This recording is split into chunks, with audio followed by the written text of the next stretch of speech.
Welcome back. I am so glad that you could make it this week because I want to wish everybody happy holiday season. Or if you're watching this in the new year, happy new year to everyone. This week, what I'd like to do is have another tribute to my dad. As most of you know, he was a member of the Magic Circle in the 1950s in London, and he did magic for many years following that. So this is a tribute to my dad because what we're doing is we're actually going to use props, very similar props that my dad used way back then. So this is his tribute. We're going to need to put him to one side though for 1 minute because we just need a little bit of space here. Now, recently, you must be aware of the great heist robbery that took place in Paris, France at the Louvre. And crown jewels were stolen. Got me thinking, as an individual or a magician, could I do that? Could I pull something like that off? I know Netflix has a series, I think it's called Now You See It, Now You Don't, where 3 magicians do similar type crimes using magic. Once again, as an individual, could I possibly do this? I thought maybe using these props I could try it out. Now this is obviously not the Louvre, not quite as elegant as that, but I want you to use your imaginations and think that this is a countertop of a department store. So I'm off to the department store to commit a crime. See if I can get away with it. All right, see you in a minute. Okay, I'm at the department store. Yes, use your imagination. All right, I thought what I do is I start small. Hopefully I look innocent enough. I notice we have 3 scarves here, or silk handkerchiefs, inside a frame. We have a green, we have a white, and we have a red. Now I've removed the handkerchiefs from the frame. I noticed there are a couple of characters back here. Looks like they're from the Nutcracker Suite.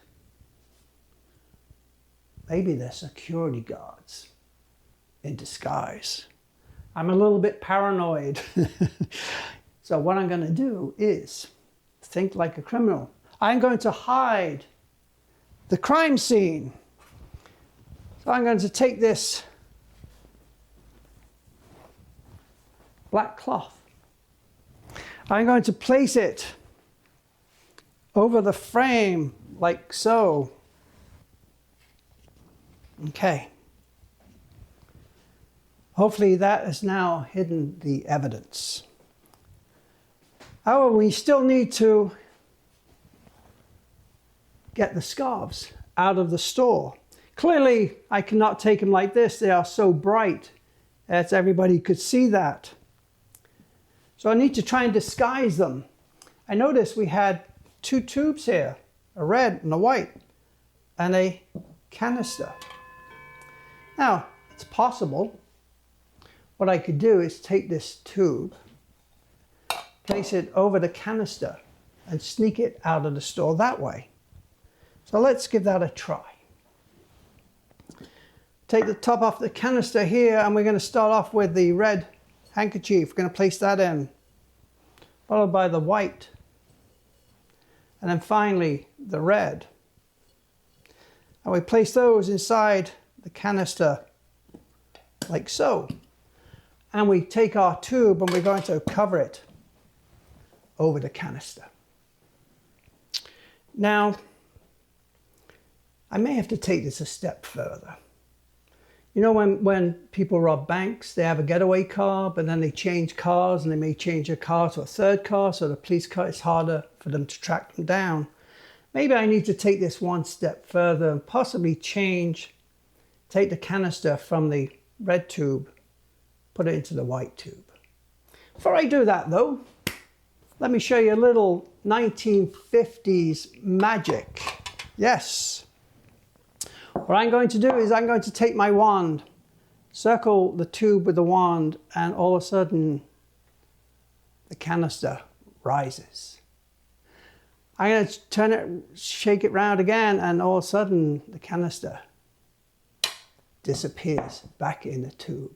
Yes, that is 1950s magic. Let me show you again. Not only will this rise, but my finger will disappear into the tube. Watch this.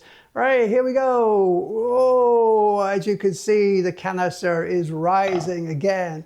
All right, so back to our heist. What we're going to do is we're going to take the canister, we're going to place it inside of the white tube like so.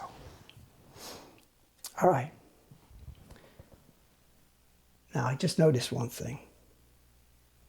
There are surveillance cameras everywhere. It's all been caught on film.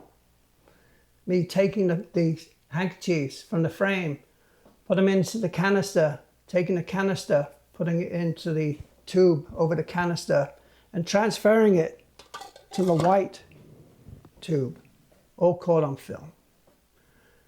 So I need to try and outsmart them.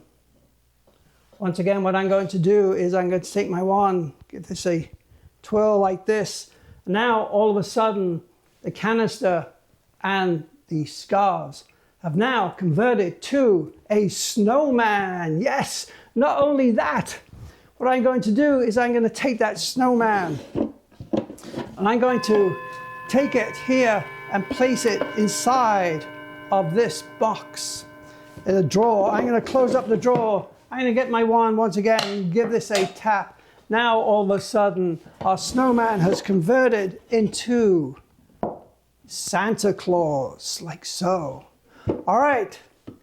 Now, so the question is, I assume I could walk out of the store with this quite innocently. No better than 3 silk scarves or handkerchiefs. How did I do? Good, you think? No? Think maybe I failed as a criminal? Well, that's okay. I'm not upset over that because clearly I am not a criminal. I am a magician. Thank you and see you next time and happy holidays to everyone. Cheers. Bye-bye. It's